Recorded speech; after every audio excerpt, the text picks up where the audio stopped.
네, 신년 운세 사주 분석입니다. 이번 시간은 이제 임자일주 신년 운세를 한번 분석해 보겠습니다. 일단은 일주 분석은요, 일지의 지장간부터 이제 보는 게 우선시돼야 되는데요. 자, 일지가 자수죠. 자수의 지장간은 임수하고 이제 계수가 되겠습니다. 임수일간 입장에서는 임수는 이제 비견이 되겠고 이제 계수는 겁재가 되겠는데 보시면 천간과 지지가 다 오행이 같죠. 예, 같습니다. 예. 그리고 지지의 지장간도 전부 수로 구성되어 있죠. 예. 요런 일주가 지금 이제 간여지동이라고 합니다. 천간과 지지가 똑같은 오행.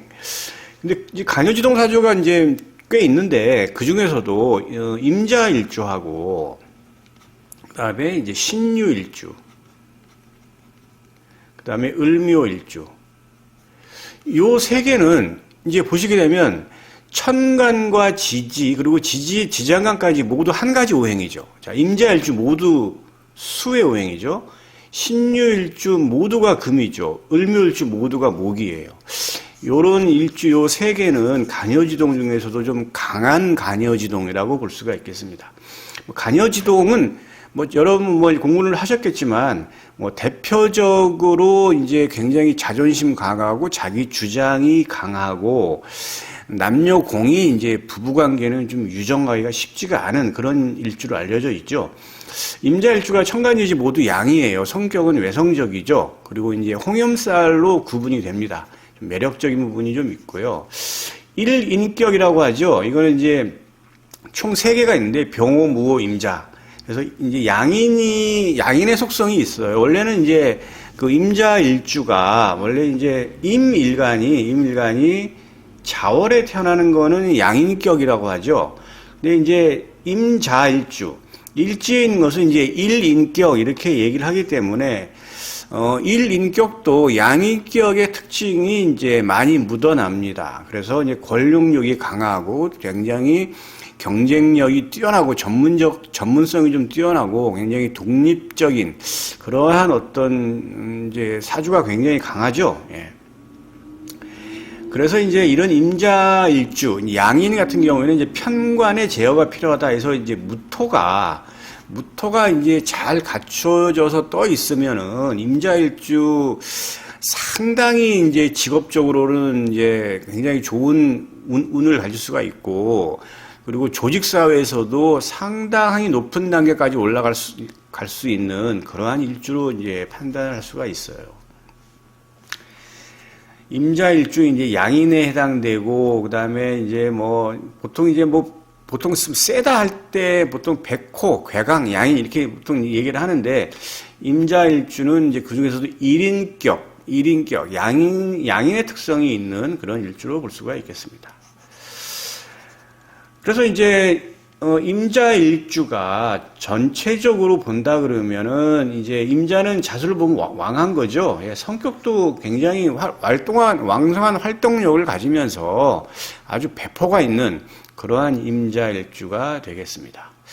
자, 임수 이제 지장간 보면 임계인데 이제 비견이 똑같이 왕좌 왕궁이죠. 예, 형제자매도 비슷한 어떤 그러한 나랑 비슷한 속성의 형제자매가 있겠다라고 예측할 수가 있겠습니다. 겁재, 계수가 자수를 보면은 이게 녹좌인데 이거는 이제 겁재는 이제 이렇게 그 의미하는 거는 이제 얘는 이제 이렇게 내가 열심히 일해서 버는 그런 게 아니라 이제 재물을 가지고 오는 거죠. 좀 강하게 이제 그 상대방의 것을 이제 좀 뺏는 이제 그러한 어떤 그런 형태가 되기 때문에 권력욕과 재물욕이 있다. 이렇게 볼 수가 있겠습니다. 그래서 직업적으로는 이제 전문직 직장인, 군인, 경찰, 교육계통, 종교인, 예술체육 잘 맞아요. 의료계통도 잘 맞습니다. 그래서 진신은 이제 임수일간한테 도움이 되는 천간인데요. 병화, 무토, 간목, 경금이 되겠습니다. 그 중에서도 이 무토는 일단은 일인격, 양인격을 제어하는 데에서는 편관이 아주 필요해요. 그래서 이제 임자일주가 천간에 무토를 갖고 있으면 아주 좋습니다. 자, 임자일주가 이렇게 해서 이제 갑진년을 만났는데요. 이제 임밀간에서 갑목은 이제 식신이죠. 이거는 이제 길성에 해당됩니다. 식신. 내가 열심히 일을 해서 활동성을 보이고, 그 다음에 먹는 거, 식록, 뭐 이런 거죠. 그리고 이제 그 진로나 방향 이런 것도 의미하는 겁니다. 자, 세운 천간 갑목이 이제 임자일주 사주 원국으로 들어오는 거죠. 그러면 이 갑목이 이런 좋은 식신을 내가 임자일주가 취하느냐, 작용하느냐, 마느냐는 천간 오합으로 작동을 하는데, 갑목과 합을 하는 건 기토죠. 그래서 기토를 봐야 돼요. 그래서 임자일주가 만약에 이제 드러나는 기토가 있다라고 하는 경우에는 이렇게 갑목이 이렇게 합을 하고, 지지의 지장간에 있는 기토랑도 합을 할 수가 있겠죠. 그래서 지지의 지장간에 기토를 갖고 있는 거는 축, 오, 미, 요 세 개밖에 없어요. 그래서 지금 그렇게 이제 있는데, 드러난 천간의 기토랑 이 갑이 갑기합을 하게 되면 얘가 정상적으로 작동하지가 않아요. 작동하지가 않습니다. 그래서 지지의 지장간에 있는, 만약에 임자일주가 축, 오민을 갖고 있는 임자일주다라고 한다면 이 식신은 갑목에 대한 좋은 길성은 득으로 보는 겁니다. 예. 그러면 어떻게 된 일이 벌어지냐? 내가 새롭게 2024년에 새롭게 뭐 진로를 좀 변경도 하고 활동성도 많아지고 또 굉장히 식록이 좀 풍부해지는 그러한 좋은 현상들이 나타날 수 있다. 이렇게 볼 수 있겠습니다. 어느 경우에 임자일주가 축, 오미가 있는 경우에 그렇고, 드러난 천간에 기토가 있다 그러면 이것 갑목은 작용력은 아주 약화가 됐다.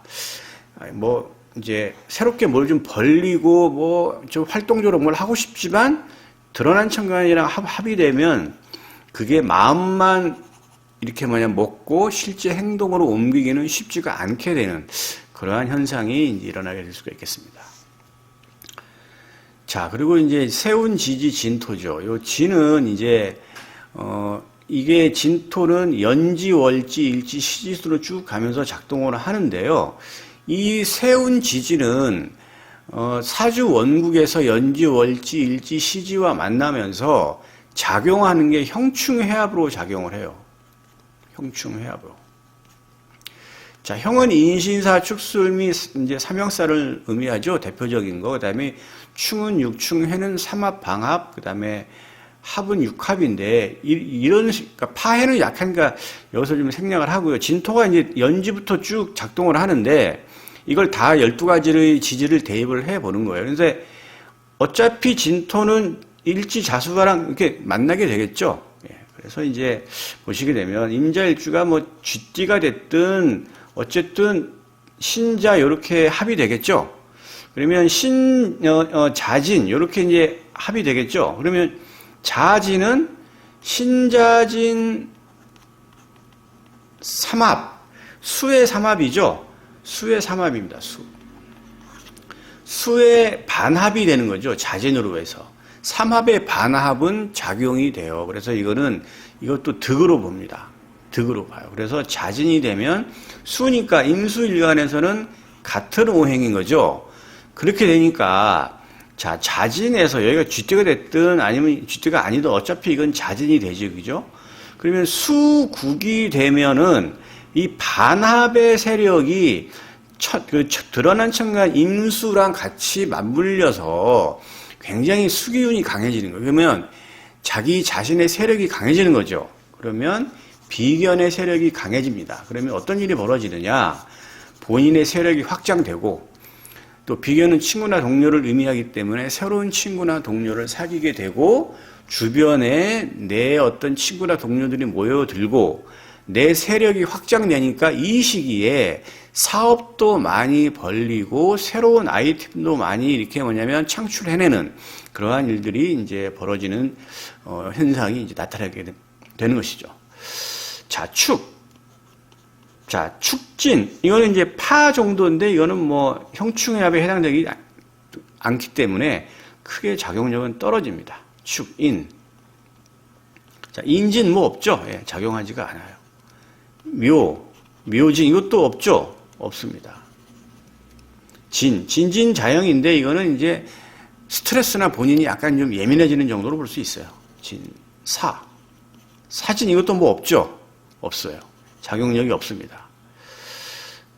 그러니까 진토가 원국에 사를 만나도 특별한 일이 없는 거예요. 임자일주가 오, 진호 이것도 뭐 없죠? 이것도 해당되지가 않아요. 이것도 오 없죠? 형충합에 해당되는 게 아무것도 없습니다. 신진 이것도 없잖아요. 그죠? 이것도 해당되는 게 없어요. 신유 이건 진유합이 되죠. 이거는 이제 육합에 해당되잖아요. 요거는 이제 작용이 돼요. 그러면 육합이 되면 이거는 득도 아니고 실도 아니고 이거는 묶이는 겁니다. 묶이는 거예요. 잃는 건 아니에요. 좀 답답함이 있어요. 그래서 임일간에서 유금은 이거는 인성이죠. 인성과 관성이 묶이는 거예요. 그러면 인성적인 부분, 뭐 여러 가지 뭐 학업적인 부분, 뭐 그다음에 계약적인 부분, 그다음에 뭐 어머니 다 이제 이렇게 해당이 되죠. 그런 부분으로 인해서 좀 답답함을 느끼는 거예요. 다른 해와 좀 달리 직업적으로도 좀 그런 면이 좀 느껴지고 이러한 현상들이 이제 나타나는 건데 잃는 건 아니다. 어떤 경우에 임자일주가 닭띠일 때는 진유합으로 묶이기 때문에 직업적인 부분, 여명 입장에서는 남자로 인한 답답함, 남녀공이 직업적인 이상하게 올해 특별히 직장 가면 답답하네를 느끼게 되는 그런 일들입니다. 진유술. 이건 진술충이죠. 이건 육충에 해당되죠. 이거는 작용이 돼요. 자, 이걸 그렇게 되면 진술충이 되면 굉장히 복잡한 일이 벌어지고 많은 변화가 일어납니다. 술토의 지장간이 신정무죠. 그 다음에 진토의 지장간은 을계무예요. 그래서 이게 나와서 천간 오합이죠. 갑기, 을경, 병신, 정이, 무계합으로 합의되는 게 있겠죠. 술토의 지장간 신정무는 신병신합, 정정임합, 무계합. 그 다음에 진토의 을경합 이렇게 하죠. 그죠? 이렇게 합의되는 것들이 드러난 천간에 있다고 한다면 이 드러난 천간에 있는 이런 육친성들은 이거는 실로 보는 거예요. 그래서 충이 되면은 득보다는 좀 실이 좀 있어요. 그렇다고 해서 이제 뭐 두려워할 건 없지만 어쨌든 변화가 많은 해라고 볼 수가 있습니다. 그런 변화들은 직업적인 어떤 변화, 그 다음에 금전적으로 들어오고 나가고, 금전적으로 뭐 나가는 것도 뭐 여러 가지 투자를 해도 돈이 나가고, 사업을 벌려서 뭐 여러 가지 일을 한다, 그 다음에 뭐 아파트를 갖다가 샀는데 뭐 계약금 들어가고 중도금, 이것도 다 돈이 나가는 거죠. 그래서 크게 돈 나가는 걸 뭐 두렵게 생각할 필요는 없습니다. 직업적인 변동, 그 다음에 친구와의 관계, 그 다음에 뭐 계약 부분, 이런 부분에서 여러 가지 변동이 많다. 어느 경우에, 임자일주가 개띠인 경우에 그렇습니다. 그런 경우에는 변화가 많다라고 인식하시고 크게 걱정할 필요는 없습니다. 술토가 되는데, 진술충이 되는데, 만약에 천간에 병화하고 정화가 있다면은 이거는 또 틀려져. 양상. 이거는, 술토는 이거는 화의 고장지죠. 이거는 화의 고장지입니다. 화의 고예요. 화의 창고인데 이게 이제 입고 계고가 되는데 지금 진술충이 돼서 이 술토의 지장간이 열리는 걸 계고라고 하고요. 입고가 되는 게 있어요. 입고. 술토는 화의 고장지이기 때문에 병화하고 정화가 이게 입고가 돼요. 이렇게 입고. 입고가 되면 어떻게 되느냐? 이 화를 이거는 뭐냐면 이 술로 쏙 들어가기 때문에 이거는 재적인 이탈이에요. 그래서 임자일주가 만약에 개띠인데 천간에 정화나 병화가 있는 개띠다 그러면은 재적으로 좀 이탈이 있겠다라고 볼 수가 있겠습니다. 자, 얘기한 대로 재적 이탈을 크게 두려워할 필요 없어요. 해, 진해, 이거는 이제 귀문관이죠. 이거는 뭐 스트레스나 뭐 이제 약간 좀 예민해지는 정도, 이 정도로 볼 수가 있겠습니다. 임자일주 2024년 건투를 바라겠습니다. 여기까지 하겠습니다.